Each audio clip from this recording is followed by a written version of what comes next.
Live taping of the Gimme the Hot Sauce podcast. We are back at Salutos Italian restaurant in Gurnee. Want to thank our hosts, Bob and Melody Bodie, for welcoming us in. Johnny out running all over the place, trying to make sure we are up and running, and we always love coming back here. The food is fantastic. The people are great. We've got a good crowd here. They're going to ask us some questions. You never know what they're going to ask Stacey. They were asking him about his social life in the last one. That was kind of scary. Where did you like to go in Chicago? And then you listed about 20 places. So that was pretty good. Yes, I did. You know what? I want people to know that I get around. I get around. Wait a minute. Careful now. I get around. That's what I'm saying. Take it for what it's worth. And for the folks that are listening here in Salutos Restaurant, we have a nice display of Stacey's trademark. We got barbecue sauce, we got hot sauce, we got the St. Pat's Verde sauce. So come on up and get a bottle for your very own and take it home to your kitchen. It's delicious. Yes. And if not, you can contact Timmy Whispers and he'll make sure he gets you a bottle. You know Yes. it. Also, we invite you to check out our website, GimmeTheHotSauce.com. That's where you can place your orders for Stacey's fantastic sauces. We also have information fantastic. about the show. It is fantastic. I want to throw that out there. It is fantastic. Yeah. It's awesome. The best one, honestly, my favorite. I like all of them, but the St. Pat's Verde is. Oh. I love the barbecue sauce on my ribs. Yeah, the ribs that I never get. Okay. Exactly. Yeah, He's still waiting for that invite. Yeah, and he's still he's using the barbecue sauce. See, I can't even taste the barbecue sauce because I don't have any ribs to taste it on. Selfish. Oh, Selfish. man. That's leverage. He's got a special cooker, grill with a smoker and the whole Yes. thing, but we haven't seen it because I have no invite. I've been trying to invite the Gimme the Yeah. Hot Sauce crew for the last month. It's all about the build-up. You know what? This is a guy like, there's always an excuse. Yeah. Always, the dog ate my homework. Yeah. The Martians came down and stole the grill. My wife's having a Tupperware party. All these different excuses. And you never know who he might invite to a party because he has a very eccentric kind of taste. Yeah, Ron Ron Jeremy, greatest hits. Yeah, all these characters. Timmy Whispers. Yeah. You should meet my neighbors. Oh no, No, I don't want to meet him. I don't want to meet him. Another excuse. it's like Cinemax After Dark at the Whispers Yes, neighborhood. yes. Oh, yeah. The original Cinemax when they used to show everything. now everything. Remember the original Cinemax? Like when they first came out, like that was like a porn channel almost. Yeah. I was tuning in every night. It's great stuff. Oh, it was great stuff, man. Hey, we're at a family restaurant. I'm sorry. The conversation is taking an odd turn My here. fault, America. Not late enough. My fault, America. As the Walsh family's cringing over there. Stinger, before we started, you were trying to get that wiffle ball challenge up. I know we're going to talk about it later, but if you cool down after that, do you ice the arm? Nah, I don't need ice. No. Just cold beer? Yeah. Well, nobody. That's the way the old timers used to do it. They pitch complete games, didn't worry about it. Yeah, well, I was like Gas? lobbing it over. It wasn't lobbing different- over. No, it wasn't. No, it wasn't, America. Okay? I drive up, right? And I see these people that, first of all, I thought it was a major league person out there throwing pitches to fans. He's got his alternate jersey on. He's got an alternate baseball jersey with baseball pants and spikes in the parking lot. Yeah. So I was like, okay, and then It's pretty scary and then he has a cup on, ladies, for a wiffle ball. But he told me it wasn't a cup. That's what he said, and I didn't believe him. But anyway, so I drive up, and people are hitting his balls all over the place. Yeah, I'm Danielle, like, Southside's hitting balls. Yeah, they're all You hitting wouldn't the balls. swing the bat. So I get up there. I said, okay, throw me the same kind of pitches, right? It's like, Fernando Valenzuela. He's up there throwing gas with a wiffle ball. I'm like, dude, first of all, from like 10 feet away. You know too. what? Those were lady pitches. Okay, first of all, America, the bat was like a toothpick in my Yeah. hands, okay? It was small, okay? It was so bad, me and Whispers almost had to play tennis with it. We just used one hand and hit the ball. That's how bad it was, that's how small the bat was. Should have brought the Fred Flintstone bat. Yeah, that's what I said, the Bam Bam Rubble bat. That's what he needed to hit it. Those are for 2 and under. No. Well, Those are for today, age where he 2 was and throwing under. for me, I would have been 2 and under. So I get up there, right? So he's throwing gas. He hit me in the neck. Oh, man. He hit me in the arm, the shoulder. Now it's a wiffle ball, America. So I didn't get hurt. I was about to charge the mound, and hit him with a 1-inch punch, but I said, it's a wiffle ball. If this would have been a real baseball, we might have been fighting out there. So I'm standing up there, and I'm like Rod Carew, Frank Thomas. We're not. Those guys don't swing at junk. They'll take the walk. That's why their percentage is so high. They never swing at bad pitches. So, I was pulling out my Frank Thomas, my Rod Carew today. I wasn't swinging at bad pitches. He threw nothing but terrible pitches to me. If he threw 15 pitches, there was one good ball. So I was like, I'm not hitting it. And so they got mad at me. The crowd was yelling. People were out there. Southside Susan was booing me. in America, it's a wiffle ball game. I'm getting thrown. People are throwing things at Shanowski, me. it's all like the 1-inch punch, just a figment of his imagination. So you know that. So they're trying to film me, Mark. They're trying to film me. Johnny out tried to film me out there because they want this to put on the website. I knew what they were doing. That's why they didn't swing it any junk, because you're not gonna have me looking bad up there. So I said, okay, you throw me some good pitches, I'll get back in the box. He was begging me to get back in there, get back in there. I'll throw you some good ones. So I said, okay, I'll fine. lob it in for you. So Bob got up there, right? Bob got up there, and Melody got up there. Okay. Bob almost threw his back out trying to hit John's pitches because John was throwing junk. So I told him to slow it down for Bob, and then Bob hit one. And so I said, let me get up there, man. Bob got up there and hit one. Let me go ahead and show what I can do. Yeah. And I took this first pitch to right field. It was gone. It was out of here. And then I retired. I went around the base one time, and I just stopped. It was easy. I can vouch for the Diamond Kings back in the day when we had all those winning seasons. Thank you, Tim. Timmy Whispers, tell America what you know. You used to scare the crap out of people. In softball, America, slow pitch softball. If he's that close to the pitcher, that's the problem. One Glory time days. the They'll pass you by. shortstop ripped the netting right out of the glove on a shot. Yes. Right out. So Timmy Whispers, America, is telling you the power that I have in softball and my home run power. Okay, so you can only imagine what I would do at a wiffle ball. By the way, there's the if hot I get sauce. a good pitch. There's the hot sauce, by the way, on display here. Oh, I'm sharing the that's screen. So we'll What be is that? selling. I just see a wave What of is colors. this? A wave of colors? Yeah, we're not seeing the hot sauce there. see Really? it. Well, Stinger. I'm seeing it. So No, Well, I I'm don't glad think you're America's enjoying seen it, but America needs to see America it. needs to see it, buddy. Well, while he's trying to figure out the technology, let's talk some hoops. Let's do it. We saw Milwaukee come back in games 3 and 4 of the finals to even the series to 2 games apiece. And Stacey, they followed some of your tips on to try to how they could handle Phoenix, and I thought they did a much better job defensively in the last 2 games. Well, I mean, we talked about in the last show, coming home was going to be an advantage to them with all their crowd there. So you knew they would play better. And especially in game 3, they really jumped on Phoenix, and defensively, they've really locked in on the Suns. I mean, they're taking away a lot of the things that the Suns like to do, and it also doesn't help that Chris Paul is not playing like Chris Paul. For whatever reason it was last night, he looked like a shell of himself. I mean, critical turnovers down the stretch when it was a 1 or 2 possession game. He was turning the ball over, dribbling off his feet, getting his shot blocked. And so they were struggling a little bit. And then, we were talking about the matchup with Middleton and the kid, what's his name? Bridges, Mikal Bridges. And how Mikal Bridges in Phoenix was doing such a great job on Chris Middleton and taking him out and really, causing some problems with his length. Well, we haven't seen that in Milwaukee. So I think Chris Middleton now has figured it out, like how to score and how to get easier baskets. And last night with 40 points, just dominated. Yeah, in game 2 that Phoenix won, Bridges had 27 points. He had very little scoring in the last couple of games. And, I think it's one of those situations where role players generally do play better on their home floor. Well, there's no pressure. You're there with the home crowd, and, he can make shots. Jay Crowder making shots at home. Now they're forced to come on the road, and this is not the bubble, where there is no noise. It's now you're out there, 18,000 people screaming. You saw it yesterday. Phoenix got off to a great start in that first quarter, and then all of a sudden you saw, Giannis start to, turn it up a little bit more, started attacking. The reason why Milwaukee's having so much success, Mark, is the fact that they are getting to the foul line, and Giannis is getting to the foul line a lot. Well, I'll tell you, the key here, we used to have these Stacey Kings keys.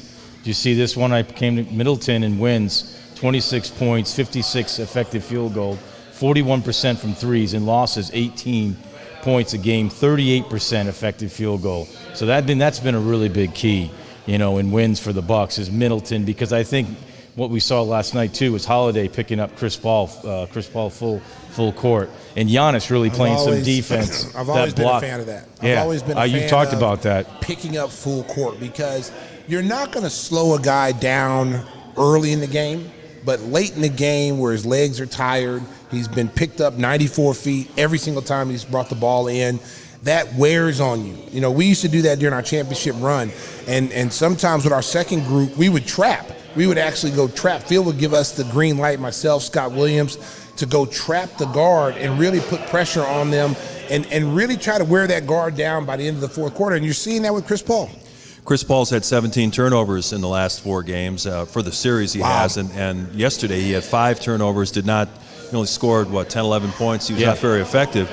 And, what you say, the cumulative effect of picking him up in the back court, by the time he crosses in the front court and they run their first option, they don't have as many options to go to then. No, and that's why it surprises me that you don't see this more in NBA games, especially with the second unit, like New York bringing Quigley in and have him play that role. There's so many guards in the NBA that are coming off the bench that can play that role, and with the Clippers, that can get up and pressure. And what you want to do, the whole objective is not to try to get steals.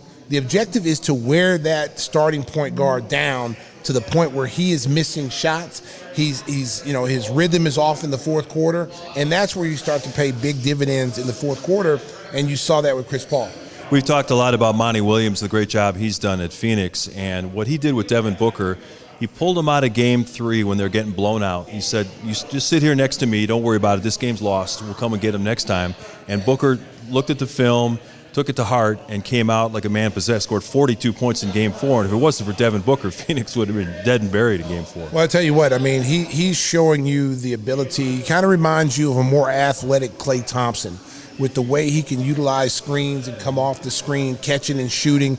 But I think the difference between, when you compare him to Klay Thompson is that he can actually put the ball on the floor if you run him off the three-point line, and he can get separation. He's got a deadly mid-range game, and he elevates so high on his jump shot. It's really a beautiful thing to watch when you watch him shoot the basketball. I mean, he is a deadly scorer, and the one thing about him is that he can have a bad game like he did, in game 3, and then come back, and that's the coaching of Monty Williams, is to be able to get these guys to come back and put that bad game and file it away and come back. We need you in Game 4, and you saw he almost single-handedly brought him back. It helps when you get extra fouls too, right, Southside? Oh man, What was that all about? yeah, he should have fouled it. Yeah, Ridiculous. he should have fouled out like 3 times. I know, and he scored all those points, and I don't think he Yeah, had a single I'm going to tell you something.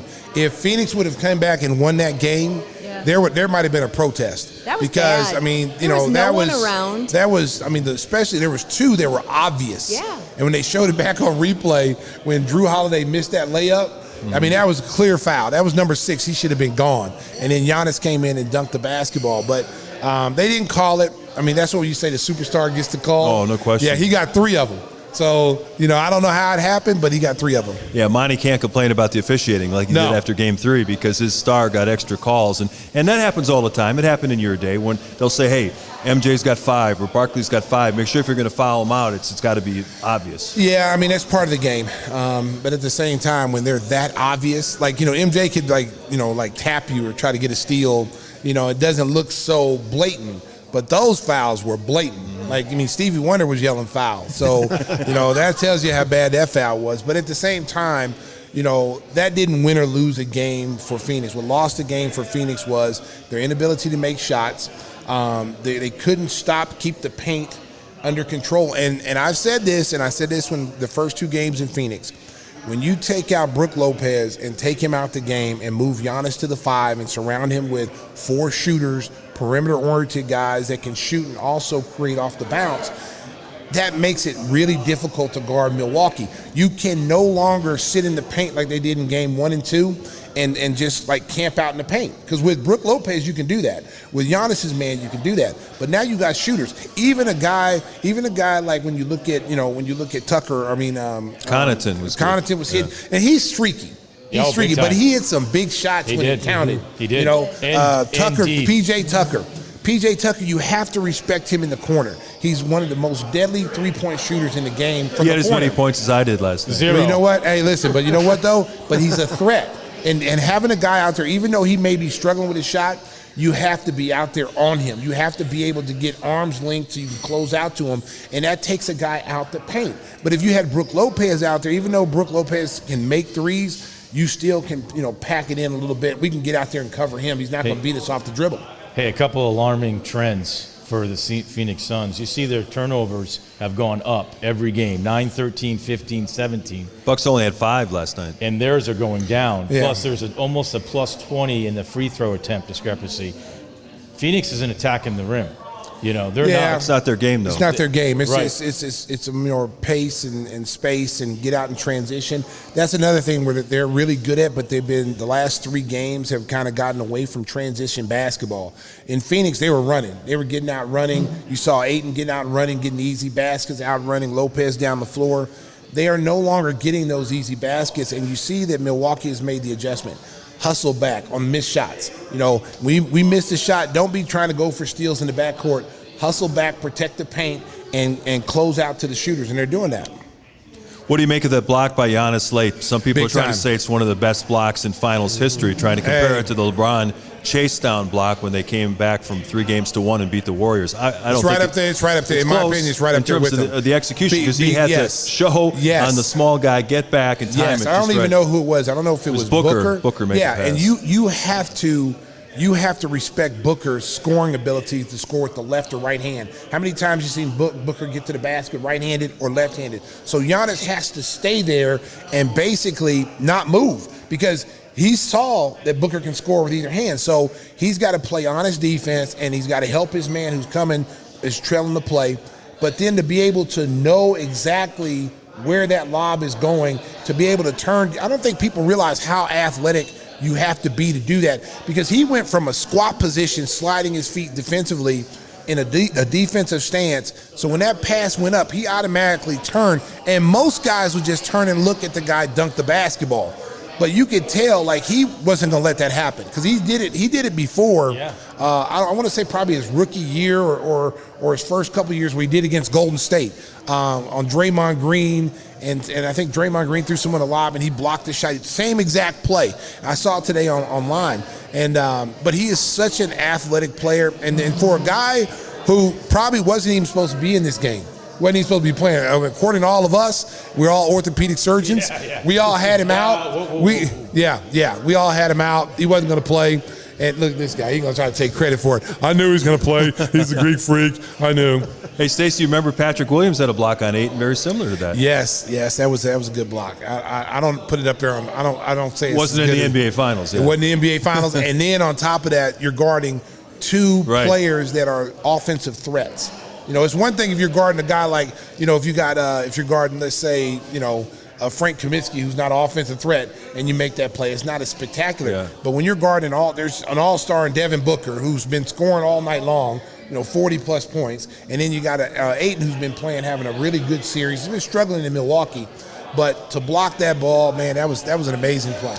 You know, Giannis is a 2-time MVP. He's well regarded around the league, around the world. But I think if the Bucks finish this off and win the finals, that's going to elevate his pedigree to a level we haven't seen before. I mean, we knew how good this kid was. He's 26 years old. He's still got room to get better. But if they win the finals, I mean, what he's done is amazing. I'm not going to lie, America. I'm a hater. I'm a Bulls fan. I'm a Bulls red and black baby.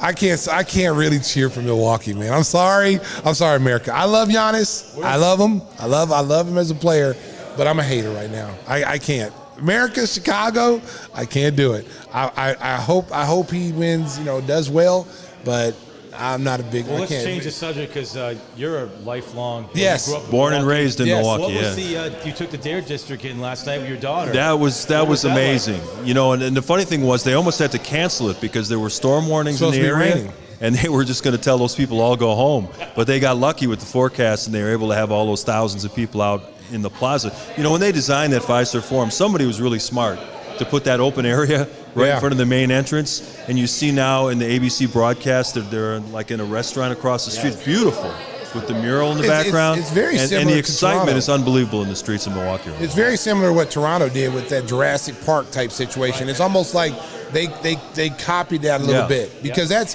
if people who can't afford a ticket and can't get into the games, that's a great place to have another 10,000, 15,000 people outside. You sell merchandise, food, whatever. I think it's a great idea, man. Whoever came up with that and said, hey, you know what? Because you saw it with Toronto. That was huge when Toronto was on their run. So kudos. That to crowd them. looked pretty young out there. I'm surprised we didn't catch you on camera because we were. Are you looking for the old guy that didn't belong? Who does not belong in this shot? Was it as young as it looked? I mean, Wow, because John and I were going to go Susan. down there. It was predominantly younger Yeah. people, yeah, because those are the people who don't mind being shoulder to shoulder with smelly drunk Hey, people. You know? I'm not going to lie to you. Nothing beats sitting next to her, Southside, watching the game. We know that she's become a huge Bucks fan. She was saying the Suns were dancing for fouls. Well, Jay Crowder falling down every time anybody gets near him. Boo! I tell you what. I tell you what, man. That was the worst. I mean, some of the acting in that is just horrible. You could tell they went to the Chris Paul acting school.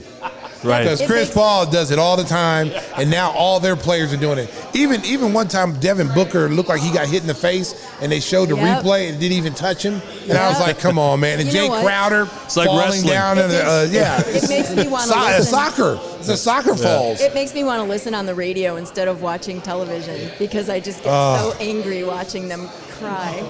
Yeah, it's bad. A lot of these guys took drama in college, I guess, because when they get to the NBA, they're ready to fall down when anybody gets anywhere near them.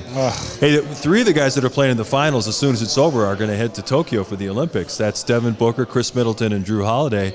And how about Team USA losing a couple of exhibitions? You make anything of that, Stacey? No, I mean, it's preseason, kind of like they didn't really have a lot of practice time. You know, this is not the dream team of old where they're blowing everybody out by 40. It's not like that. The world has caught up. You know, back then when Michael and those guys were playing, you know, USA basketball was so far ahead of everybody else. And they're the reason, that dream team is the reason why you see all these international players, because they set the tone and the trend and had all these young kids growing up watching Michael Jordan and all these guys on the dream team. And now you got the world now that is kind of caught up to USA basketball. We're still superior, you know, but there are some teams out there that's caught up. I mean, it's going to be a fun Olympics. I mean, seriously. They lost to Nigeria. You know what? Don't sleep on it. They had 3 NBA players. They had 3. Hey, listen. End of the bench kind of Listen, guys, Gimme. I don't care. In the international, look at Sato. Sato's on the Bulls bench. Sato looked like an all-star on his Czech Republic team. You know, when you get on your national team, you play totally different than what coaches allow you to play in the NBA. So those guys who might be on the bench in the NBA, they may not be getting the same reps. They may not be getting the same confidence builders that they do on their national team. You got Mike Brown, who's a former NBA coach, coaching that team. Now, will they have success in the Olympics? Probably not. But they'll probably have some good showings. They'll probably beat some teams that probably they shouldn't beat because they do have some talent there. Zach has been getting decent minutes because of the fact they're a little bit shorthanded, but when Booker and Middleton arrive, he's not going to play much in the Olympics, is he? I think he will. I really do, because he can score. And at the end of the day, you need people that can put the ball in the basket, especially internationally, because it's a different game in international than it is in the NBA. And guys like him who can score, who can get to the basket and finish, those guys are very important on this Olympic team. So I would not be surprised. And the one thing I can take away from Zach, what I've been watching, because I've been watching him very closely, because I want to see how Zach plays with other star players, okay? And the one thing I've taken away from Zach is he's competing defensively. So when I see him fighting over screens and you know, just, you know, really buckling down on the defensive end, getting some steals in the passing lane, this is what I want to see next year when he comes back and plays for the Bulls. Because I believe if he can come back and be a halfway decent two-way player, that is really going to help the Bulls' chances of not just making the playoffs, but being able to cause some noise in the playoffs and be able to get out of the first round. But he's got to come back with that same mentality, and you hope playing with Kevin Durant, all these superstar players, the mindset that you have to play on those type of teams, it feeds him to want to come back next year and say, hey, you know what? I can play with these dudes, you know? So this is my team. I want to get to the playoffs. I'm tired of watching. Things are getting so accelerated in the NBA right now, where they're trying to get back on the regular schedule October to June, that we're going to have the draft in 2 weeks, then free agency the first week of August, and then training camp at the end of September. So it's going to be crazy, and now it's kind of silly season with people speculating on trades. I saw something today where some guy, it wasn't Adrian Wojnarowski, it might have been Bob Wojnarowski, said that that Kawhi Leonard is intrigued about coming to the Bulls. I mean, you're going to hear all kinds of crazy stuff. Well, I mean, why wouldn't he be? I mean, there's honestly, there's a lot of talent here. I mean, you look at what Atlanta did. You look what New York has done. You look what Phoenix has done. You're one player away. Phoenix was one player away from being, in the finals. Now, granted, I was telling somebody this today. We were arguing about this. And, Phoenix had a lot of things go their way. Let's just be honest, okay? Lakers weren't healthy, okay? Denver loses Jamal Murray. Yeah. That completely destroyed that team. Then you got, the Clippers beat Utah. I believe Utah would have beaten Phoenix in a 7-game series. But it's matchup. Styles make fights like in boxing. It's the same way in basketball. So they had a lot of things go their way. It's not taking anything away from them because they were one of the best teams all year long from start to finish. But I think, they had a lot of things go their way. Milwaukee may not have been there if Kyrie Irving is healthy. Right. Kevin Durant almost single-handedly advanced Brooklyn by himself. So if you imagine James Harden would have been somewhere in halfway decent shape, and then you have Kyrie Irving doesn't go out with a sprained ankle, that might have been a different series for Milwaukee. Yeah, it's going to be interesting to see what kind of player movement that we have this offseason. We saw a lot of it heading into this year. We'll see which stars try to team up, which stars try to force trades, and you know that Arturas Karnisovas is poised and ready to make a big move if somebody becomes available. We are happy to be here at Salutos Italian Restaurant in Gurnee. Coming up next, we're going to go out to the crowd and get some questions. I'm sure they're going to have some interesting thoughts on the life of Stacey King. Woo! The one and only, the man with the golden pipes. That's next on Gimme the Hot Sauce. Give me the hot sauce. She'll like it too.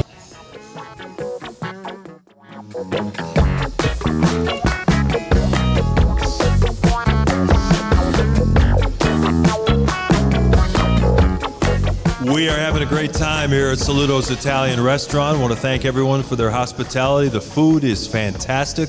We've been sampling some of the great items on the menu. We've had pizza, wings, some cheese sticks. We're just having a great time out here. But now we want to go into the crowd and let them ask some questions about Stacey King, sports, life, raw dog food, whatever floats your boat. Who's our first questionnaire? Enter and sign in, please. Hi, yes, I'm Allie. I have a question about the 2010, 2012 Bulls, the original bench mob. Okay. I was just wondering if you're still in contact with any of them or any favorite moments from those seasons. Yeah, I definitely see those guys. I see Luol Deng, I see Derrick Rose, Joakim Noah. I see those guys all the time. They come to the. She wants to know about Kyle Korver. Oh, Kyle Korver too?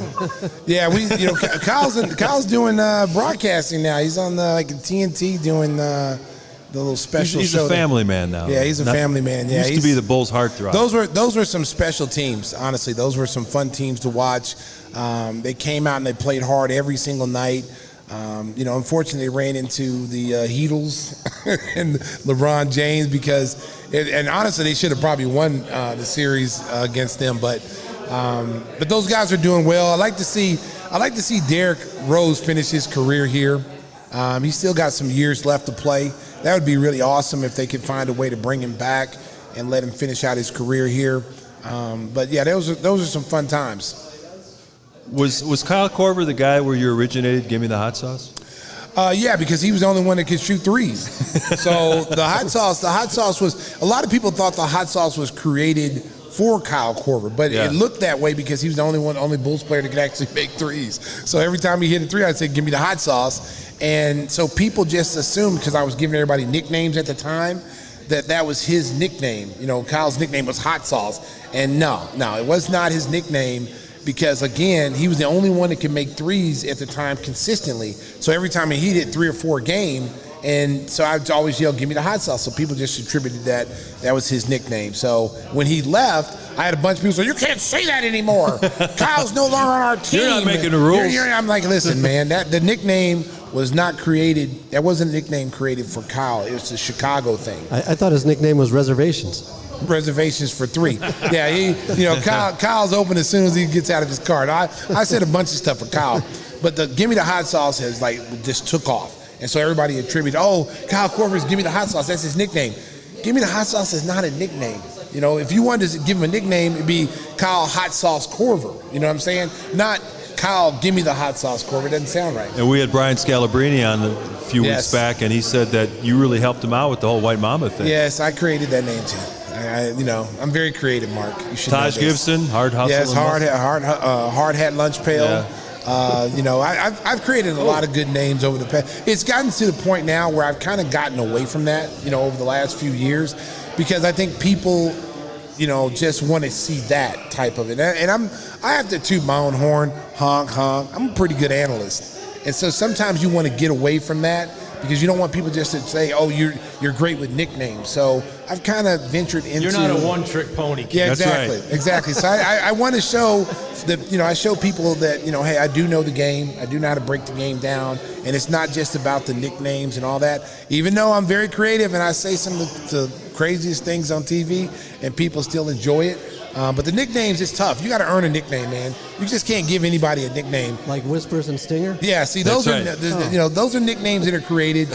Jimmy Butler, I tell people all the time, Jimmy Butler's nickname, Jimmy didn't have a nickname when he was a rookie. Okay, he came up to me and said, "Hey, you gave everybody else a nickname. Can you come up with a nickname for me?" And I'm, of course, Jimmy's only playing 8 minutes a game, so what kind of nickname can you give somebody 8 minutes? The Minute Man? Forgotten Man, yeah. Jimmy the Minute Man Butler. No, it doesn't sound right. But so Jimmy, this being Chicago, and kind of like that tough street kind of thing. So it was like, Jimmy G Buckets. The G stands for Get. Yeah, that's great. And he's got a Nike deal with JB, Jimmy Buckets, and everybody calls him Greg Jimmy Anthony Buckets. try to steal that? Yeah, he tried to steal it. That's copyrighted, bro. You can't do that. You can't do that, baby. Everybody knows where that name came from. And Jimmy has came out on many, many shows and said he's giving me credit. Stacey King gave me that nickname when I was a rookie, playing 8 minutes a game, and I owe it all to him. So I appreciate that. But if you want to send me some gear, JB, I'll take some of that Nike gear, though, bro. If you're watching on YouTube, our next questioner is not named Susan. We're using Susan Walsh's computer. So why don't you give us your name, where you're from, and your question for Stacey. Hey, fellas. I'm Mark. I'm from Gurnee. All right. And I have a question. Do you think D Rose will end his career back in Chicago? I doubt it. I would like to see it. Unless it's something like Luol Deng, you sign a one-year deal. One-day deal. Or one-day deal, or Joakim Noah one-day deal, and they retire that way. Derek still has a lot of basketball left. If you've been watching him play the last 3 or 4 years, he's been able to stay injury-free. He's content with the way they've been playing him. He came off the bench in New York this year. He's one of the big reasons why the Knicks made it to the playoffs. Let's just be honest. He's going to get paid this summer, and he's going to too. get paid because he's still a starter in this league. I mean, there's many bad point guards in this league. Derek still is a threat. His peers, the guys in the NBA, still respect him as an elite player. It's just sometimes the media doesn't respect him as an elite player because they're still looking at MVP Derrick Rose. Derrick Rose now has evolved into a complete player. This is the player that everybody cried about. They wanted him to be when he was flying all over the place, jumping over 7-footers and dunking. And, the fans loved it, but the media wanted him to be more of a point guard. He's got to be more of a traditional point guard. He's got to get his teammates involved. And now that he's doing that, forced because of injuries, had to change his game, they don't like it now. They want old Derrick Rose back. Now it's like, we want, he's lost a step. He's not explosive. But he's averaging, 17, 18 points coming off the bench, got a team to the playoffs. What else do you want from him? Thank you so much for the question. And look at Susan. She's already changed the computer. Now we have Salutos patrons. Isn't that great? Oh, this is the all-star got Bulls pitcher. gear. Yeah, this is the All-star guy whiffle pitcher that struck and hitter. out John Walsh. Yes, he struck out Walsh 10 times. Hey, give us your name and your question. All right, my name is Matt. My question is for Stacey. If you and LeVar Ball played one-on-one tonight, how many times is he putting you in the spin cycle? He ain't putting me nowhere in the spin cycle, brother. I'm telling you right now. Hey, listen, it's free cheese, mouse in the house. I think that's a setup question there. It's free cheese, mouse in the house right now, baby. All right, listen. Okay, I done got to the point now. I'm at the age now. I'm not banging in the paint anymore. I'm open as soon as I get out of my car. I'm shooting from range, distance. I'm bringing hot sauce. I'm making it rain. Whatever you want to call it, that's what I'm doing. I'm no longer banging in the paint. I don't want physical contact anymore, Matt, okay? I just want to shoot the three and then just, try. I'm not even running back to the other end of the court. If I'm playing a pickup game now, I just stay on one end, and then you just find me. I'll be in the corner, and I'm shooting nothing but threes. Matt, I didn't like that question. I just want to throw that out there. You might get the one-inch punch, okay? You could be the winner. You could be the winner of the one-inch punch there, buddy. All right, Southside, who we got? We got another question coming from the audience? Big question. Yeah, go ahead. Oh, here we go. Hey, so Stacey, if you ever got in the wiffle ball box with John Walsh, I mean, how many strikes you got to take till you decide to swing in a ball? I'm just curious. Setup question. Okay, this is a guy that was paid to come on and ask this question. Okay, he is now the prime candidate for the one-inch punch. Okay, Johnny. Yeah, I see you, Johnny. First of all, you and John go back a long way. Okay, you guys are friends. You've worked together behind the scenes. John, y'all are boys. So, of course, you're going to side with the great Stinger, okay? Stinger is the worst wiffle ball pitcher I've ever seen in my life. The guy, I've never seen anybody try to throw a 100-mile-an-hour wiffle ball. And then when the ladies got up there, he was throwing like almost underhanded, okay? And then the girls started hitting off of him, and then he started throwing gas to them because they were hitting off of him. But then when I got up there, he hit me with the wiffle ball. Now, granted, I told you if it wasn't a wiffle ball, we'd have been fighting because he went for my head. He tried to give me some chin music, tried to brush me off the plate. But I wasn't scared, Mark Chanowski. It was a wiffle ball. How about the video that John showed us when his daughter's boyfriend came over to have dinner and meet the folks? He takes the boyfriend outside and throws chin music at the kid. Yes, you know what? And I will say that video, he did throw some pitches where that kid could hit. Kid will never come back again. Okay, but he did. Is he still dating your daughter, by the way? Yes, he is. Oh, okay. You didn't scare him too bad. Huh? No, because he threatened the kid. He said, "Listen, we're filming you. If you hit any of my balls, you're not dating my daughter ever again. Don't even think about it. So I just want you to stand up here and look bad." Hey, King, I was going to give Johnny a bottle of hot sauce, but might be off the table. Yeah, it's off the table. Johnny's not getting it now. Sorry, That's Johnny. $14.95 plus handling. It's $25 now. We upped the price because you want to be a smart ass. I think we got another questioner in position. Hi, my name's Eric, and I just wanted to ask, now that Garpax is gone, how you truly feel about him. Well, that's another trick a John Walsh question. Yeah, that's John Walsh. I love Garpax. I saw Gar a few weeks ago. He was very friendly. Pax. I talk to Pax all the time. He's going to be on the show. Listen. He's going to be on. Yeah, he's going to be on the show. Listen, sure he will. Let me, America, Chicago Bulls fans. Okay, listen. I know over the years it's been frustrating. Okay, and everybody wants to rip Gar and Pax, whatever. John Paxson really did a good job as far as draft picks are concerned. His hand was after the Jerry Krause years. John Paxson got Kurt Heinrich right after Jason Williams got hurt in a motorcycle accident. Okay, was able to get Ben Gordon, Lou Aldang. He drafted Joakim Noah, Jimmy Butler. I mean, you go down the Taj Gibson. I mean, you go down the line. Brought in, Nate Robinson, C.J. Watson, and a lot of the free agents that came in were, Kurt Thomas, Scalabrini, Boozer. They brought in a lot of guys in. Tibbs. Did he bring? And he brought and when Tom Thibodeau could not get a job as a head coach anywhere, Pax and Guard took a chance on him and they signed him. And again, the Bulls were so close of getting over to a finals if things would have bounced their way here and there. But at the same time, did they have misses? What general manager doesn't? What good organization that doesn't have misses? Okay, you can't be defined by misses. Now, some of the coaches they hired, okay, you could say, well, they hired, Vinny Del Negro, had no experience, whatever, and that, that was not a good hire. You could say Fred Hoiberg. I still think Fred Hoiberg could have been a very good coach. There was a lot of undermining things going on behind the scenes with that situation, but I thought he was a great hire when they hired him. So, did they have misses? I mean, Jerry West had misses. Everybody has misses. Jerry West. The difference with Jerry West, though. Jerry West is not afraid to say he made a mistake. Like, if he drafted a guy in the first round, a lottery pick the first year, and that kid don't pan out, he trading him year 2. He don't mess around. And I think that's the difference there. I think, maybe Pax and Gar, believed in their guys a little bit more, and they drafted them. They want them to do well. I mean, that's a good sign of a GM. I mean, you want to see guys do well that you draft. You're going to give them every opportunity.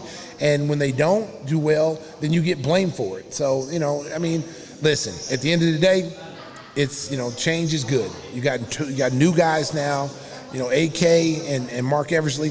Those guys are doing a great job in the front office. Billy Donovan's going to be better in year 2 because you're going to have a training camp. You're going to have summer league.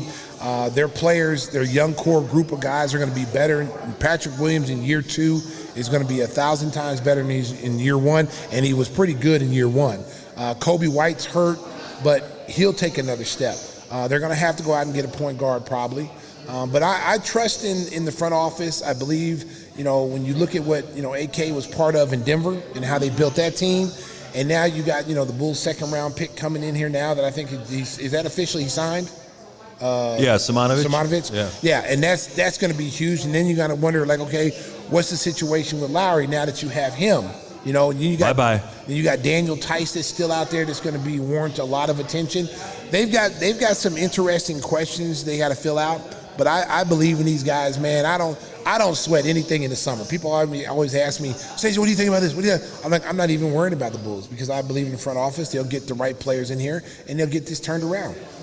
Our next questioner with the New York shirt. Are you from New York?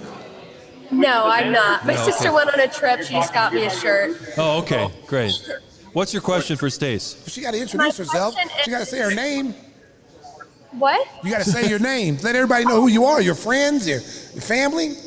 I'm Riley Bodie. I'm Bob and Mel's daughter. I know who you were, Riley, because you were hitting John's wiffle balls. Yeah. She was killing John's wiffle balls. She hit more balls than Stacey. Yeah, she did. She's a lacrosse player. Yeah, she had a lacrosse stick too. Yeah, John. And see, there's always that little guy in the background. What do you call those little guys? The monkeys in the background. That's John. He's the instigator. He's the instigator. Yeah. He's gonna get pepper spray when this is over. But my question is, I know you played with Michael Jordan. Have you seen the first Space Jam? Yes, I did. My kids loved that movie. It wasn't a movie that I really wanted to sit in and watch, but when you have children, the sacrifices that you make for children. You won't be watching Space Jam 2, I'm guessing. No, hell to the no. No, because you can never remake what is considered a classic, okay? Whether you like Space Jam 1 or not, it was a classic for the kids, okay? And a lot of guys like Zach LaVine grew up watching that and really turned to basketball because of that. And now to have a remake and have, LeBron James doing it, I would have rather seen honestly, Steph Curry or someone be the star. Someone that that is like the underdog, that's not big, not super strong, but he's a guy that kids can relate to.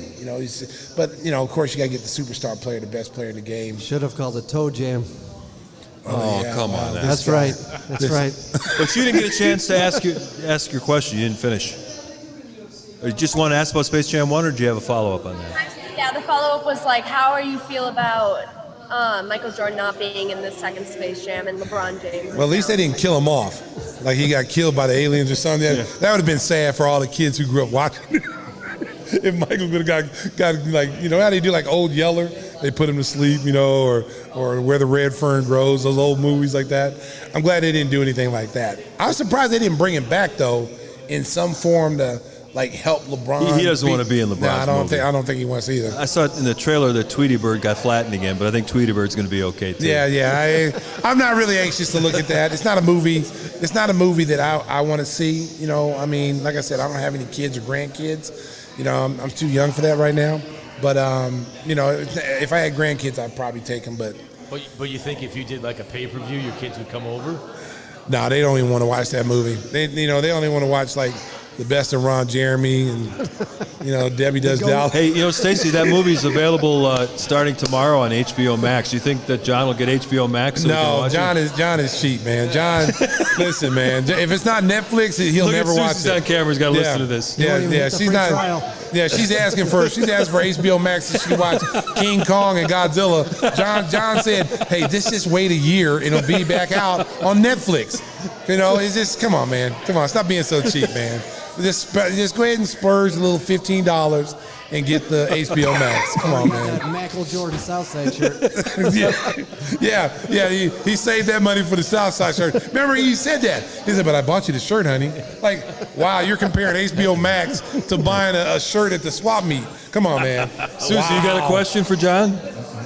Can you buy HBO Max? This is my new shirt. I didn't get it at a swap meet. Is that the big ouch instead of the big hurt? The big ouch.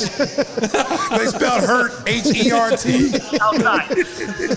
Southside's misspelled. It's misspelled too. I got my big out shirt. Oh, it's SOTH. It's soft side. She goes down to the crowd to get our questioners and gets this abuse from the panel. That's 30 years of abuse. 30 years of abuse. Takes a long time. Takes a long time. It's only 25 year for Johnson. Yeah, it is. They just recently celebrated their anniversary. Oh, happy anniversary. They celebrated their anniversary, and all she got was this lousy shirt. The lousy shirt. The big hurt. H-E-R-T, hurt. The big pain. She's back with the computer. Here she comes. She said, I'm tired of getting, I'm tired. She's angry right now. She wants to hit us with the laptop. Get the 1-inch punch. Yeah, well, she may use the 1-inch punch on us. Susan's been perfecting it on John. She can't wait to use it on us, Mark. Coming for you. Oh, see, you can never hit. You can't hit me, Susan. You can't hit me, Susan. She got up them stairs in a hurry. She did. She creeped up on me, boy. I thought it was Lee Harvey Oswald. Like, hey, what's going on here? Security. It's dark up here too. You can't even see her coming. She got the black shirt on. She just blended in with the night. That's right. You gotta watch yourself. Sneaky, like a ninja. How's the play, Mr. Lincoln? she John Wilkes Booth. Susie did a great job. We want to thank all the folks in the audience. They were awesome. Some great questions. You always have a great time here at Salutos. Johnny Ott, you're going to get it, boy. The 1-inch punch is coming, and so is our Off the Wall segment. That is next on Gimme the Hot Sauce, episode 37. And she'll like it too.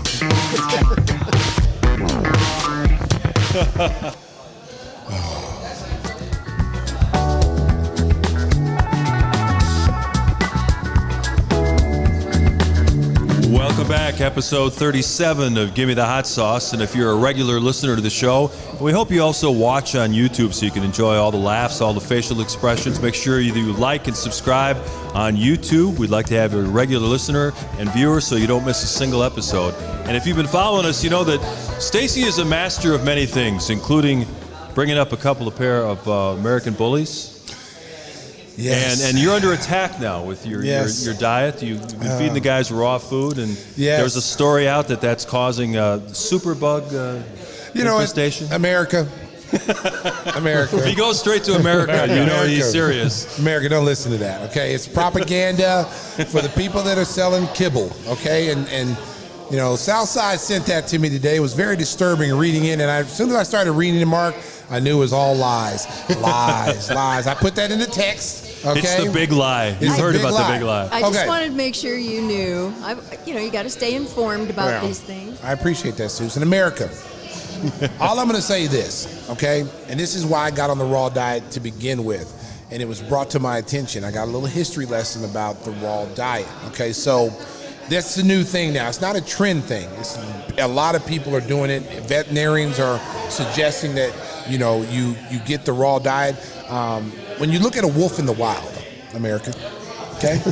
We're going to go back to that wolf movie again. The wolf in the wild. Susie's trip to Alaska. Okay. So a wolf doesn't get, he doesn't get, rabies shots. He doesn't get all these shots. He doesn't get kibbles and bits. He get everything. He doesn't get dog food. Everything is captured. He eats it, and it's raw food. Yeah. And wolves live to be 20 plus years. Okay. They're not going to the vet every week or every 2 weeks. Do you know how much it costs to go to the vet? I'm in the wrong business, America. I should have been a veterinarian. Seriously. Oh yeah, it's good money. As much money as it like to take your dog in if he's sick and he has a cold or something, right? I didn't even know dogs got a cold, but my little Brixton got a cold that I had him in when he was going to his trainer. Yeah. They put him in little kennels, and he got like some kind of kennel cough type things. So I had to take him to the doctor. Like $500 later.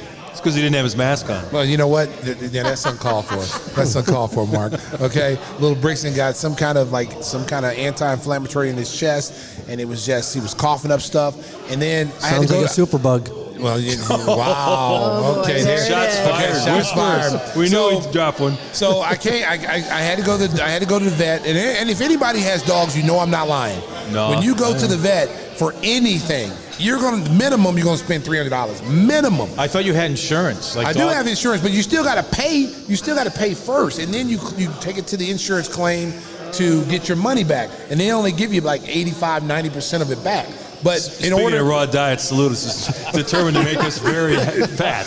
We had some pizza earlier, which was fantastic. Now they brought out these great cheesy bread things. And, I'm not gonna lie. Wings that pizza we got. was awesome. We're gonna break open Stacey's signature sauce to go with the wings. Hey, I ain't gonna lie though. That pizza was awesome. Thank everybody here at Salutos. Salutos is awesome. It's one of the best pizzas that I ever eaten. And I mean, if you're sponsoring us, I'll tell you your pizza's good too. So I mean, whoever sponsors us. But back to the raw diet. I'm sorry I interrupted. Okay, yeah. Before I was rudely interrupted. The raw diet, don't listen to that, America. It's the propaganda from the kibble people. And there's so much dog food on the market as far as kibble is concerned. It used to be they only had like Purina dog chow back in the day. There's only a few. But now there's so many of it. And what you got to watch out what the dog food is the fillers. You know, they may tell you like, 70% of it's chicken or beef, but there's another 30 or 40% that has fillers in it, that has grain that makes your dog itch, gives you allergies. Your dog could have allergies to something in the dog food. So when you see all these people taking their dog in, it's itching and scratching all the time, they think it's fleas. No, it's really from the dog food that they're eating. So when you have the raw diet, you got to make sure you get it from the right. You can make it yourself. You can go to the store and get beef and vegetables and whatever. It takes too long to do that. I'd rather have mine made up. I have a place called BJ's Raw, and they're not sponsoring us. But BJ, if you're listening, I'm just shouting you out right now. So we would take a sponsorship on free dog food. Forget the sponsorship. Give me free dog food. But BJ's raw diet food in Pennsylvania.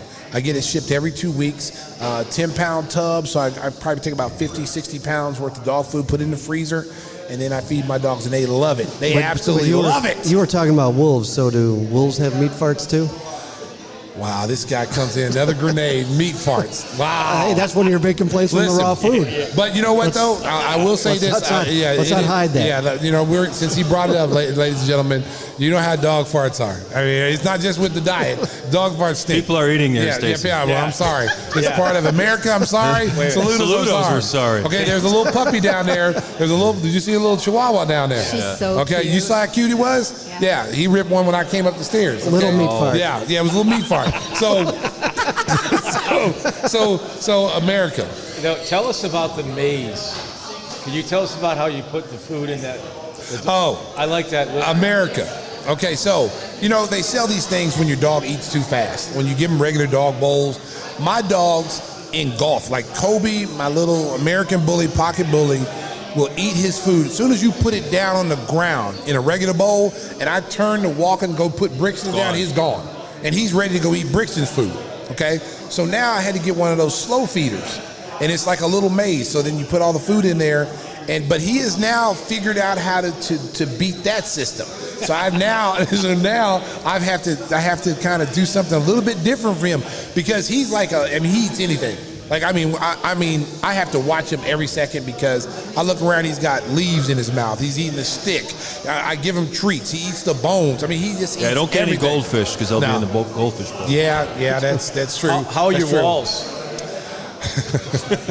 Okay, see, John keeps bringing up sore spots. Puppies can't control themselves, America. They're eating. That's what I'm saying. In America, we got people eating right now. John's eating wings, but we all know puppies have little accidents and stuff like that. So, it's okay. It's okay, America. Bad grandpa. Yeah, listen. I'd rather have a puppy than a human. So Stacey says the important thing for dogs is to stay away from grains. He's saying that if a dog found a box of Lucky Charms, don't eat the Lucky Charms, eat the leprechaun instead. Yeah, eat the leprechaun instead. But I'm telling you, America, do your homework. Do your homework on the raw diet. I'm telling you, since I put these dogs on a raw diet, never once had an upset stomach. Never once had runny stool. Everything is solid.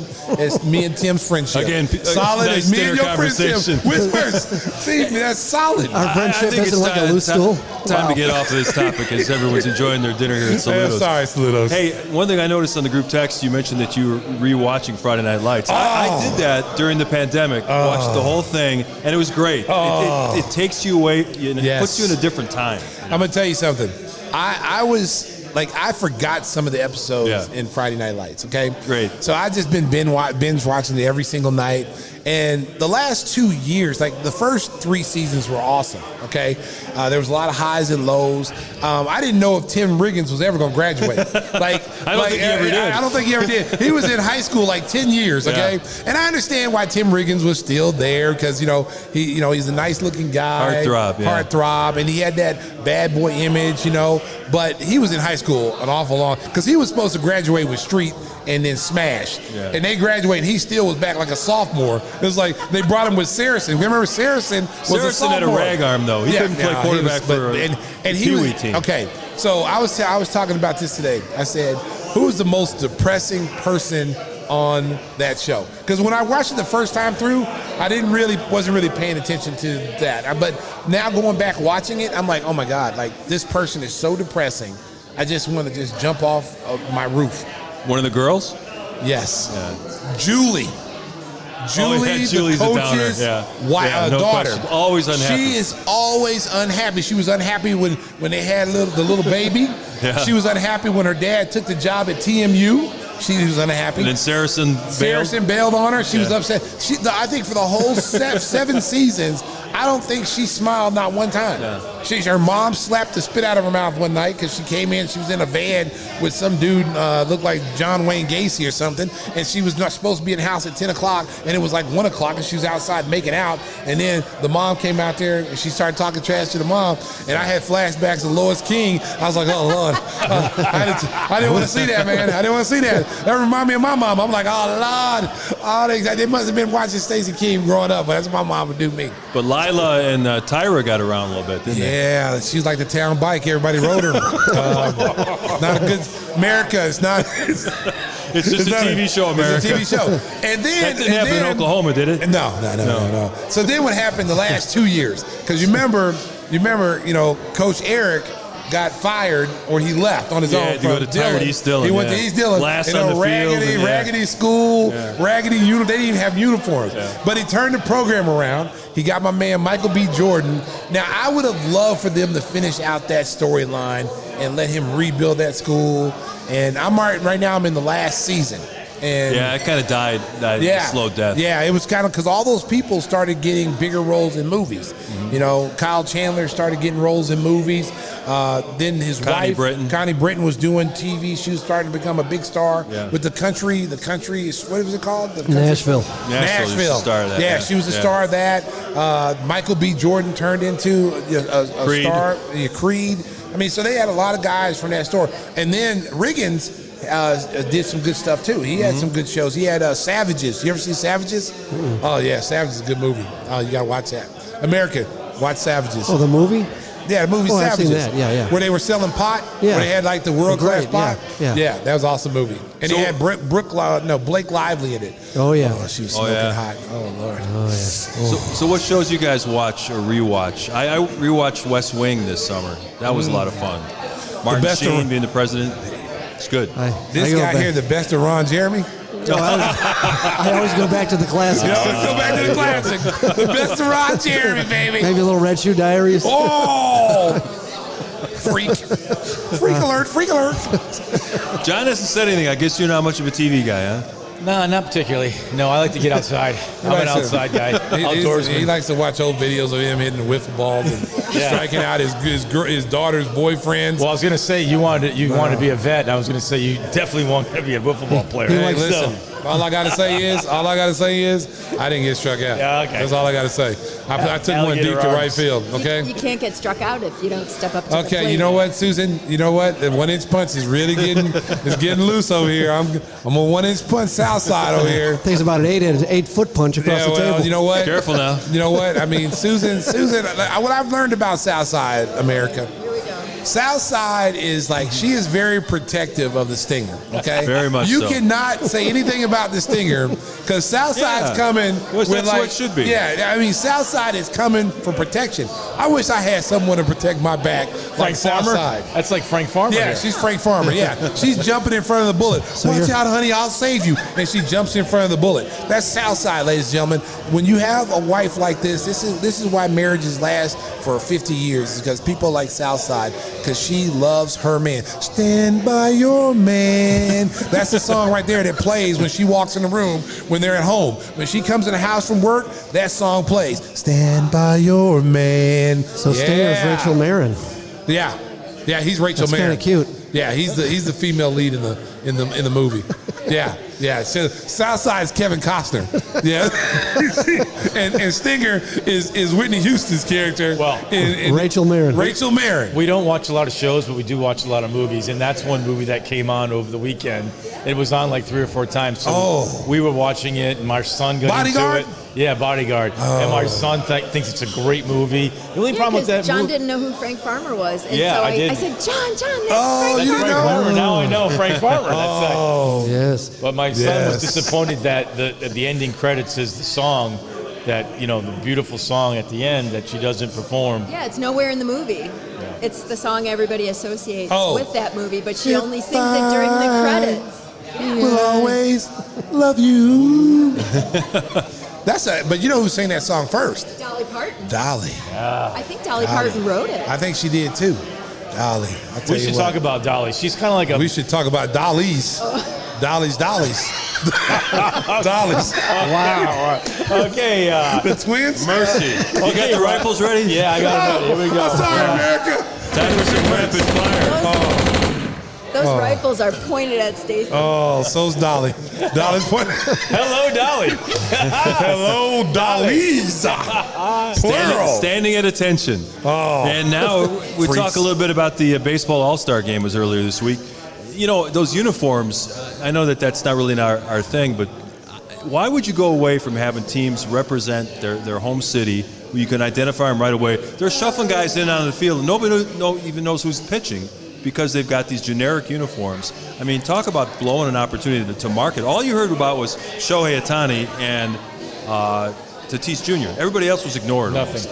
Nothing. That was really bad, too. If you're one of those other players that, your family's watching or, friends are watching back home and you get no credit, your name's not even mentioned, that's really bad.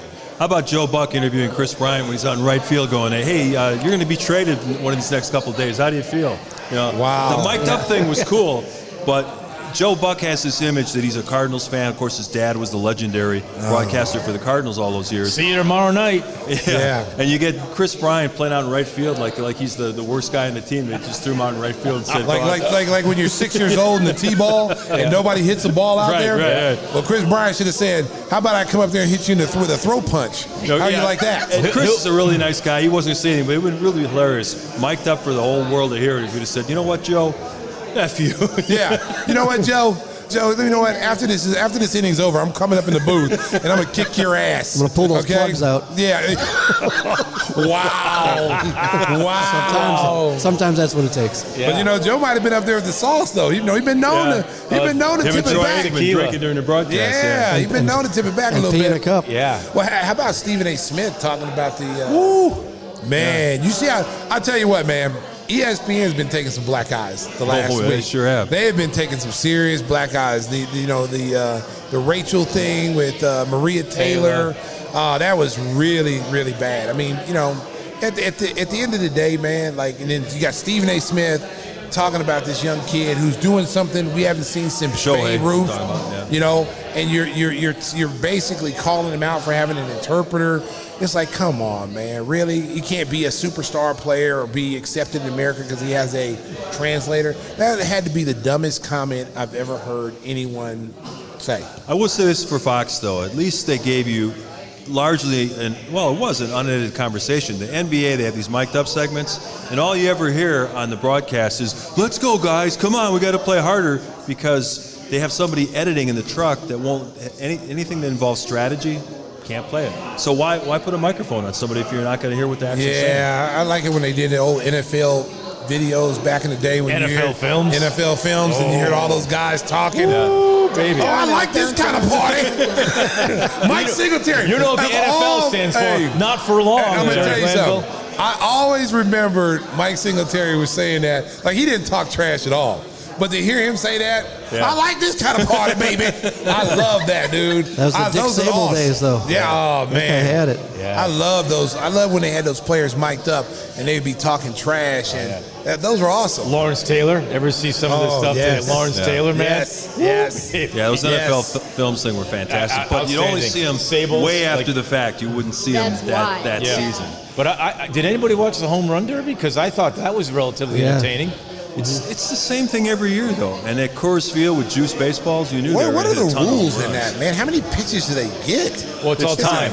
It's all time. Man, I mean, Pete, was it Alonso? Yeah, Pete Alonso. I mean, it seemed like he was up there for forever. Because he was in the bonus. Man, he had like 30-something home runs. I was just like, The polar bear. I was like, what is going on here? Like, okay, is that who's throwing these pitches? How many does he get? Yeah. And it seemed like he was going to go for 50. Not Stinger.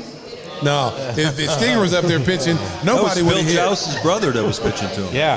Dave Whose Joust. brother? Yeah. I was trying. Bill Joust, the guy in the sports Bill letters on Joust. TV. Yeah. Well, he was throwing watermelons. Yeah. Yeah. He was throwing I watermelons. threw a lot of watermelons earlier tonight. Oh, here we go. Just, you know. This guy here, man. But I tell you what, if I was anybody that was watching that was in the home run contest, if I would, let's say Shanowski, you would have been my pitcher, and I would have saw that guy throwing as many watermelons to Pete Alonso, I'd have said, Mark, you're fired. I'm going to get that guy right Gotta here. get a better guy, yeah. Hey man, I'm gonna give you 10 grand to come and throw me these same pitches. I'm sorry, Mark. I know you came here. I know your family's watching, and it's gotta your big go. chance. You got to go. Gotta go. You got to go. Hey, speaking of football that we were talking about earlier, there was some discussion about the best wide receiver tandem in the history of the NFL. yes. Some great nominations. We went into the Bubble Up folder, Bubble Up the Cloud Reimagined, and we looked at some of the great 1-2 punches in NFL history. You think of Jerry Rice and John Taylor and Lynn Swann and John Stallworth, Randy Moss, Chris Carter. I mean, Isaac Bruce and Torrey Holt. Just some great names through the years. Stacey, you watch a lot of football. Who do you think is the greatest receiver tandem in NFL history? Man, that's tough. I mean, to me, it's between Rice and Taylor and Swan and Stallworth. But I grew up a Cowboys fan, and the Cowboys had some really good wide receivers back in the day sure too. did, yeah. You had Drew Pearson and Tony Hill. Yeah. Okay. Then you threw in Golden Richards, Butch Johnson. Yeah. There were some very, very Alvin Harper and Michael Irvin. That's a good one. And that was a great tandem. Clayton Duper. In Miami, Yeah, from Miami, yeah. The That's a Smurf. great Where were tandem. the Smurfs at? Where were the Smurfs? Was that Washington? Yeah, that was Mark, Monk, and Clark. Yeah, part of the Fun Bunch. Yeah. Yeah, I would say if you're really looking at the greatest tandem, I mean, you could even throw Moss and Carter on there too, as far as the receptions and Hall of Famers. But I would say, man, Rice and Taylor would be probably would get the nod, but a very close with Swan, Stallworth, and Carter and Moss. Those would be my three guys. Don't sleep on the Colts too, though, because Harrison and Reggie Wayne were very good for Peyton Manning. A lot of those, and then Moss in New England with Wes Welker. Yeah, he had 25 touchdowns. Don't sleep. 22 touchdowns. Yeah. So there's an argument. It's I mean, but you have to go with the top three. I would say Rice, Taylor, Swan, Stallworth. Yeah, you Moss, look at and Swan, Carter. Stallworth. They won 4 Super Bowls, Right. and Yes, that fantastic juggling catch that Swan made Over my Cowboys. You've seen that a million over my times. Cowboys. Cliff Harris. Yeah. Cliff Yeah, Harris, over my Cowboys. Yeah. Oh, jeez. Yeah, of course, I go back to the Packers' glory years with the great Ray Scott. Dowler with the catch. Carroll Dale, 20 yards. Max Great McGee. Ray Scott. Yeah, they weren't really Max throwing the ball McGee. downfield No. much. Nah. Yeah, Bart Starr didn't really air it Jim out too Diggins. much. Digging and dime, baby. Run to daylight, baby. Sweep left, baby. Power left, power eye. Let's go. How about some rifles? I've been shot. Did you guys see this story about you can actually pay to go up in space? Hail to the and no. then I heard driving in that one guy paid like $28 million and said that he's got a conflict and he can't go now, so he's got a delay. Yeah, they How do you said pay $28 million for something and say, on second thought, I can't go? I think No. he chickened out. Yeah. And an 18-year-old is going in his place, Let me which tell you is kind of something. interesting. You would never get me up there.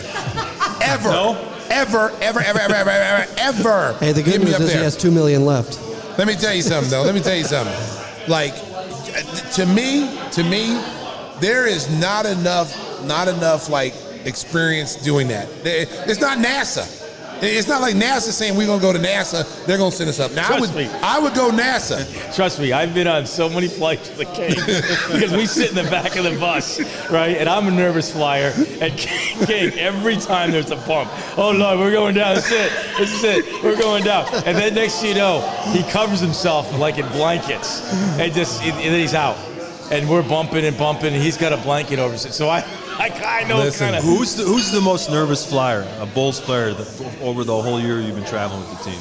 Either there's a player or a broadcaster. I'm gonna tell you something, man. I would say like I'm me. I would say me. Yeah. Wow. Because you know what, man? Every time, we've been on some really scary flights. Okay, America. I'm just lucky to be here. Okay, we've been on planes. I've been on planes where the actual engine blew. And the wings are on fire. And the wings are on fire. I've seen that, America. I've seen that. I've seen black smoke. I've seen where it looked like a bird went into the things, and it really was not. It was just an engine blowing, and we had to turn back around and go back to Minneapolis and land the plane. And we were flying the Dallas Mavericks plane in the preseason. I'll never forget this. We're all flying, and we're like, oh, this is really nice. We got great internet. We got TVs. I mean, it's like flying in the Ritz-Carlton. I said, man, we might want to go play for Dallas. This is a nice plane. This is the nicest plane I've been on. So we're up in the air, and everybody's all, we got the stewardesses bringing us stuff. It's really nice. All of a sudden, I'm looking out the window, and you hear this boom, and you're like, whoa, and the plane kind of dropped. And then you see a flame shoot down the side of the Never a good glass. sight, no. So little Nate Robinson, oh my God, Nate Robinson jumps out of the seat and runs down. The plane's on fire! The plane's on fire! He's running down the aisle. We're going down. We're going down. Everybody's like, "Sit down, Nate. Sit down." It's okay. Sound like Kevin Hart. Exactly. and then the pilot comes on the thing and says, "Please, everybody in their seatbelt. Everything's fine. We can still fly with 3 engines." So we're like, okay, that made us feel a little bit better, right? Because we see the flames, and then so all of a sudden it goes, boom! Another one blows. Now it's on the other side. Same situation. Balance out that. So no. We weren't done. We weren't done. So now we have 2, and there was the big. What do you call those things? Those big things. Turbines. Turbines. Yeah. So these are huge. They were huge. So 2 of them blow. We only have 4. Yep. There's only 4. Yep. So you only got 2 left. Okay. Yep. So the guy comes back on. Don't worry, we can fly with 2. It's a short flight. So we're all like, oh my God. Nate's still running around screaming. So are you heading to Chicago still? Yeah, we're still going to Chicago. And so then all of a sudden, the 3rd one blows. Boom! And now we only got 1. John Paxson said, turn this effing plane around now and head back to Minneapolis. And so we turned the plane back. Come to find out later on that 4th one was very close to blowing as well, and that plane could have been a disaster, bro. It could have. So you're saying Mark Cuban sabotaged the Chicago Bulls? I'm not saying that, man. I'm not trying to get a lawsuit, Mark. Don't be trying to get me in a lawsuit. All I'm gonna say is it was a scary thing. Yeah. I mean, I've been on some team flights where we were going to Detroit one year, and so it was during the playoffs. We were going to Detroit. All of a sudden, something happened. We hit a pocket. Boom. And then all the little air things come out, the little oxygen things, all of them come out at once. And so then we ended up having to fly lower to the ground because we were up at too high and then we started to come down. We were so low to the ground, you could actually see the street signs and street names. That's when I felt like I was in a hang glider. Like I was so low to the ground, and I'm like looking at people waving. I'm like, hey, are we a little bit too low when you can see people waving at us? Like, wow. That's a 45-minute flight. You're like, shit, we're going to hitchhike here. Oh, and then the year Scotty had the migraine headache. It was just a bad luck flight. Scotty had the migraine headache. They have us filming. They're filming us coming in. The Bulls are coming in down for the playoffs. So we're coming in. They're filming our plane. And we're rocking back and forth because there's a lot of wind. We come down, America, you can just picture this if you're on YouTube. We're coming down, we're descending, and we're kind of going pretty fast. Like, okay, don't be afraid to hit the Fred Flintstone and put your feet out there and stop the plane. So we come down and we bounced in. Boom! I mean, things are falling, things are coming out of the overhead. And literally, I was like, man, is there any way I can get a bus on the next trip? Like, I'm not a big flyer. Listen, anything can happen. Don't get me wrong.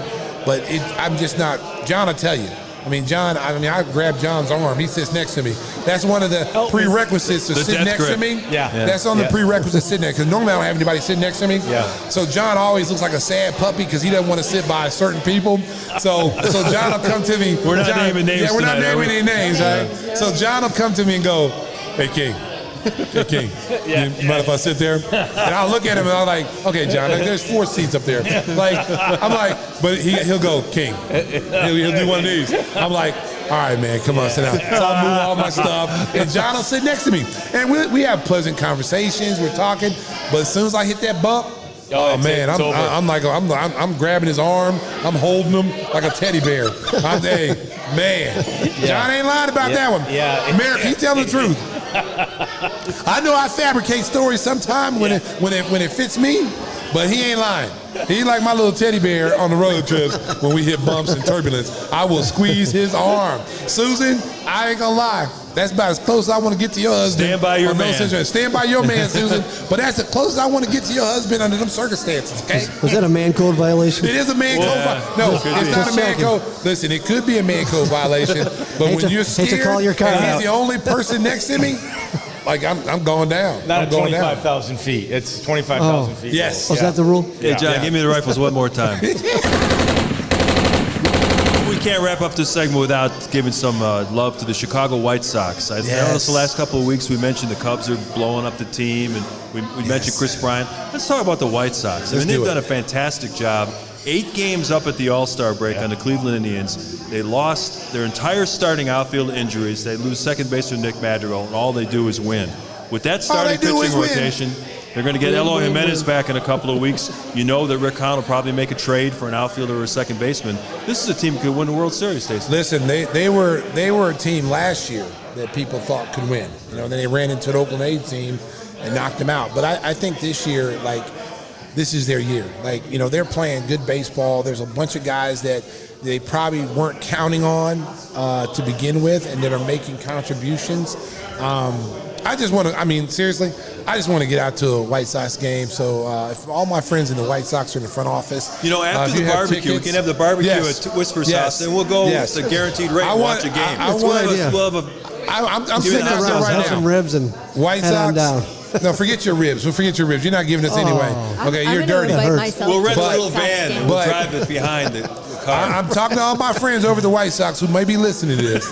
Okay, the Gimme the Hot Sauce crew would like a suite to watch some White Sox games because they always take care of me. Jerry Rising takes care of me. Jerry, I know you might be listening. Let's have the nice suites. Hey, he always takes care. We always sit in the suites. Jerry takes care of me. He sets it out for me. So, Jerry, if you're listening in Arizona or if you're back in Chicago, hook me up. Hook your boy up, man. You got a Yankee hat on, though. So hey, there was no need. You're not going. You're not going. You can't see. You're not going. Southside. You're going to go. Make sure you get a jersey and make sure you get a hat because waiting for your husband to get that. It's not going to happen. Okay, it's just not going to happen. Shirt it's not real. Southside pride. She got it at a swap meet. You loving your team right now? She got it at a swap meet. She got the Nike swoosh on. No, it's not a swoosh. It's a swish. It's not a swoosh. Susan, you having fun watching the White Sox? Absolutely. Yeah, they've been great. Getting Lance Lynn, picking up a great closer in Liam Hendricks. And this is a team that's got some staying power now. Yes. Oh, man. Their division's kind of weak, but we'll see. Hey, and they opened the second half against the Astros, who swept them in a 4-game series in Houston. So that'll be a good test for them right out of the gate. Yeah, absolutely. Hey, let's do a little on the down low. And I know that Stacey and Whispers are big fans of the UFC, but you guys had to be disappointed. Well, I shouldn't put words in your mouth. I was disappointed what I saw from Conor McGregor. Not just that he got beat, but the way he left the ring and was, the arrogance of the guy is almost overwhelming. What did you guys think of that whole display? Whispers. It was bad afterwards, but the thing is, and this will be lost in this whole view of what happened last Saturday, is that if he had won that in that first 50 seconds when he had that guillotine, which was darn close because you don't have the sweat yet, it was very close. People don't realize that. It was right there. Another second or so, that fight's over, and then his legacy is solidified in a whole different level as compared to what we're talking about now, where it all falls apart because his mouth, he can't back it up anymore. Well, we've seen so many fighters that were over the hill through the years keep fighting just to get checks, and you'd hate to see his career devolve into that, where because he's going to get a big payday anywhere he goes because he's still the biggest name in the sport. Made $23 million, Yeah. I think, in this last fight. When the next closest guy made like $5 million. Dustin Poirier only made $5 million, and everybody else was like $800,000, $500,000. He took the lion's share. But the age isn't. I mean, they're the same age. They're both 32, and so can he come back? It'll be all upstairs if he can come back or not. Here's the problem. And we've been talking about this off air. The problem with Conor is that when you go back and you look at his documentary, The Notorious, Yeah. that was a hungry kid. That was a kid who was starving. He didn't have any money. His girlfriend, allowed him to quit his job to train full-time MMA to chase his dream. And the one thing about Conor's been loyal to everybody in his inner circle. He's brought everybody with him every single step of the way. And at some point, when you see how he's, when he was at his best as a 2-division champion, beating everybody, predicting, knocking out, he beat a guy that no one had beaten in like many, many years in Jose Aldo. No one ever thought Jose Aldo would ever lose, okay? He was just indestructible, and Conor knocked him out like in 30 seconds, okay? So that kind of solidified him being more than just a mouth, okay? But the problem with Conor is when you're a big draw now and you went and fought Mayweather in boxing, you made $100 million, which enabled you to start your whiskey company and turn you into a businessman. You have taken those profits and you have generated them into something now long-term wealth. So now you're saying to yourself, is he still hungry to come in there and get his brains beat in every night? Is he willing to come in there for, even if it's $20 million? To me, he doesn't have that same hunger to be the guy that he once was. How could you when you're making $200 million outside of the MMA? Marvin Hagler. Yeah, you just don't. There's no reason to fight. You've already solidified your legacy as being one of the greatest, fighters in MMA history. He completely turned the game around. I mean, from what he's done, and as far as like you watch all the fighters, you go back and watch early before he actually came into the UFC. Guys weren't wearing suits to press conferences. Guys were wearing sweats and cut-off shirts. And when he came in and he started, this is before he started winning. This is before he won a championship. He was dressed up to suits at press conference like NBA players. And now you see everybody come into the arena with a suit on. You see guys at the podium with suits on. They look first class. And he's turned the way people look at the MMA around. Whether you love him or whether you hate him, the one thing about him you can't deny, he's talented. And he's a moneymaker. Did your sons enjoy the fight? Did they come over? Yeah, did you get the pizza that they wanted and wings and anything else? You know what, America, when you have children, we learn after a certain period of time. We love our kids. We'll do anything for our kids. But, when they get to a certain age when they're like adults, they still use you. they love you, but do they really love you? I ask my kids to come over and do something for me. Hey, I need you to do this. I'm busy. I can't come. But you say UFC fight pizza. What time you want me over there? What time you want to pick the pizza up? It's a whole completely different. So I know all the people out there who have kids because you thrive to be an empty nester. You thrive. But honestly, as a parent, you go, man, I wish I had some chaos in my house. I wish I had the fighting and all that when they're gone. You do miss them. So I don't see my boys as much as I would love to because they got their own thing going, whatever. So then when I do have them, it's almost like I had to bribe them to come over and see me with Lou Malnati's. Hey, Lou, if you're listening, we're looking for sponsors. But so the UFC fight. So they're like, yeah, Dad, we're coming over, order the pizza, wings, and, the beer and all that. So they came over and used me again. I felt used after they left. But, it's part of it. I love my boys. They love me. Hey, before we get out of here, is anybody going to get the 1-inch punch? You know what? I started to get Tim with it, but I was talked out of it. Right in the back. I got him in the back with it. I didn't really get to, because I felt bad because he got a broken wrist. He's still rehabbing his little wrist. He's got little wrist. He's got a little wrist. That didn't sound quite right. His hand, one hand is bigger than the other one. Yeah. He actually has he looks like a claw. Yeah, he's got like a little claw. You ever see that Burger King commercial when the guy had the little hands and he's trying to eat the Big Mac? That's what Tim's hand, when his right hand looks like it's injured. It's like a little bitty hand. Like Larry the Lobster. Yes, Larry the Lobster. He took some wiffle ball swings though. He got up there and he swung the bat. He did. He did swing the bat. Like a tennis racket. But the bat was small, America. The bat was like a toothpick, and I'm just gonna say, John. I don't know if any of you people out there who's listening right now has played wiffle ball. Okay, No one's throwing a wiffle ball like 100 miles an hour, okay? The wiffle ball already has a natural movement to it, a curve, a slider. Okay, so that you have to go against that already. But when someone is like 8 feet away from you and throwing gas with a wiffle ball, how in the hell are you supposed to hit it? And then I say, back up. No, I need to see the plate. Well, I can reach out and touch you. You're too close. Back up, man. Back up. And so, like, when he was pitching his wife Southside, he backed up like 30 feet. So she was able to see the trajectory of the ball. She was able to see the spin. And I ain't gonna lie, though. Southside, I wish we had this on film, ladies and gentlemen. Southside does have some athletic ability. She doesn't look like it, but she is an athlete. She has a nice swing. She has a nice swing. She has some nice cuts in there. I was like, she's more athletic than John. That's like the Stephen A. Smith school of compliments. Yes, Doesn't look like it, but Get that left hand listen, up. first of all, ladies and gentlemen, Southside Susan is very beautiful. She's a beautiful woman.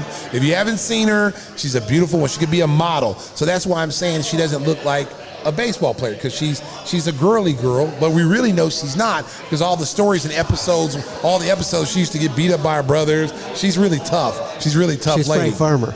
Yeah, she's Frank Farmer for real, and she rules the Walsh household with iron fist. Okay, I just want to tell you that, America. Don't let the pretty face fool you. Okay, she rules that household. Well, thank you, Stacey.